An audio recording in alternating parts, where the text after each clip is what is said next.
പ്രിയപ്പെട്ടവരെ, ഫലസ്തീൻ എന്ന ചെറുപ്രദേശത്തെ ജനസമൂഹം സ്വന്തം ജന്മനാട്ടിൽ നിന്നും സമാനതകളില്ലാത്ത വിധം അതിക്രൂരമായി നിരന്തര അക്രമങ്ങൾക്കിരയായിക്കൊണ്ടിരിക്കുമ്പോൾ ഉറ്റവരും ഉടയവരും നഷ്ടപ്പെട്ട്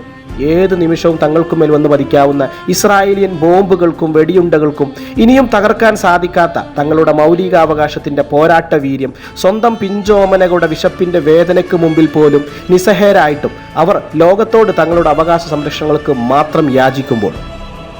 ഇനിയും ആധുനിക മനുഷ്യ സമൂഹം സർവനാശത്തിൻ്റെ പൂർണ്ണതക്കായി മൗനം തുടരുന്നു.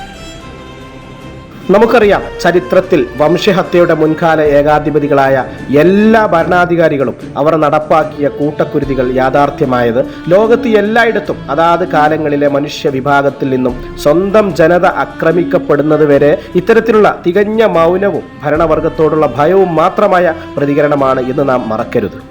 ജന്മനാടിൻ്റെ മൗലിക അവകാശങ്ങൾക്കായി ചെറുത്തു നിൽക്കാൻ യാതൊരു ഭരണ സൈന്യ സംവിധാനങ്ങളൊന്നുമില്ലാത്ത ഒരു ചെറു സമൂഹത്തെ ലോകോത്തര ശക്തികളുടെ പിൻബലം കൊണ്ട് സയനിസ്റ്റ് ഭരണകൂടത്തിന്റെ ഇസ്രായേലിയൻ പട്ടാളം അവരുടെ അത്യാധുനിക യുദ്ധോപകരണങ്ങൾ പരീക്ഷിച്ചുകൊണ്ട് പലസ്തീൻ ജനതയെ ഭൂമിയിൽ നിന്ന് തുടച്ച് നീക്കപ്പെടുമ്പോൾ ഒരു നിയമവ്യവസ്ഥയും പാലിക്കാതെയുള്ള അക്രമത്തിന്റെ യുദ്ധക്കെടുതിയിൽ എല്ലാം നഷ്ടപ്പെട്ട് ജീവൻ അവശേഷിച്ച പിഞ്ചു കുഞ്ഞുങ്ങളടക്കമുള്ള നിസ്സഹായരായ ജനതയെ അടക്കാനാവാത്ത വിശപ്പ് എന്ന വികാരത്തെ പോലും മാനിക്കാതെ ഭക്ഷണവും വെള്ളവും വൈദ്യുതിയും തടഞ്ഞ് പട്ടിണിക്കിട്ട് കൊല്ലുന്ന സമാനതകളില്ലാത്ത അനീതിക്കെതിരെ മനുഷ്യത്വത്തിന്റെ ധാർമ്മിക മൂല്യമുയർത്തി ഗസ ഐക്യദാർഢ്യം പ്രഖ്യാപിക്കുന്ന ലോകത്തെ ചെറുതും വലുതുമായ വിവിധ പ്രതിഷേധ ശബ്ദങ്ങൾക്കൊപ്പം പങ്കുചേർന്നുകൊണ്ട് ഫലസ്തീൻ മക്കൾക്ക് വേണ്ടി നിത്യ പ്രാർത്ഥനകളോടെ നിങ്ങളുടെ സ്വന്തം നമ്മുടെ